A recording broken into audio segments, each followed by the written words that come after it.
Hi, this is Barry Kaplan, Chief Information Security Official at Fairview Health Services with another video tip. Hopefully you saw my most recent video tip on holiday malware, scams, and spams. Now, we got a lot of questions after that last video about how can people understand when they're getting a phishing email. You know, phishing is a real big problem these days. Not so much this kind of phishing, but the email kind of phishing.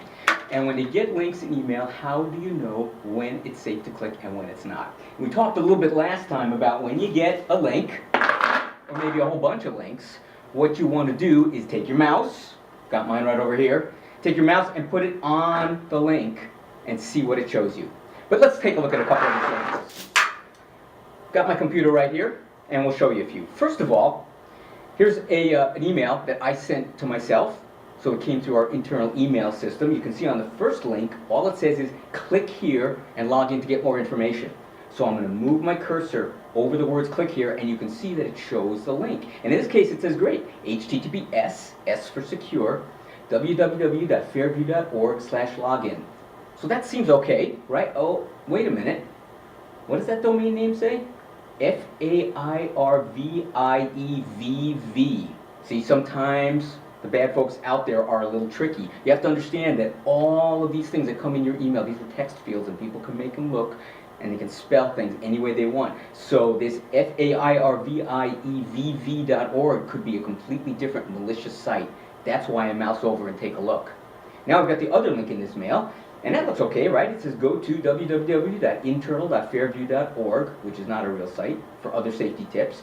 But if I mouse over it and put my cursor on it, I see that it actually goes to http://www.evilsite.net. So again, people can write anything they want in the link and have it go to a different kind of site. This is why we mouse over and we take a look at that link, even though this email came from inside our organization.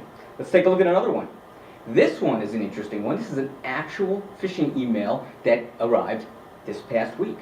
And you can see, first of all, that it comes from outside the organization. On the to line, there's no one that this is addressed to. It's not addressed to me, it's not addressed to you. And the subject is last warning. This email is trying to scare me into taking some kind of an action. Now we see it's got an email address on there, a web address, and if I mouse over it, what you can see is a whole bunch of stuff. Now first of all, you need to understand that when emails come in from the outside with links, we have a service called Proofpoint.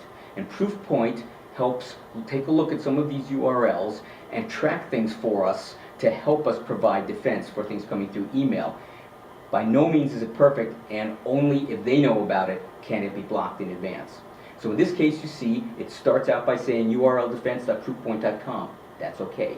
And right after that, we see the actual address that this link is going to go to. In this case, the text, the link that it's going to matches the text in the email, but I don't know what that site is.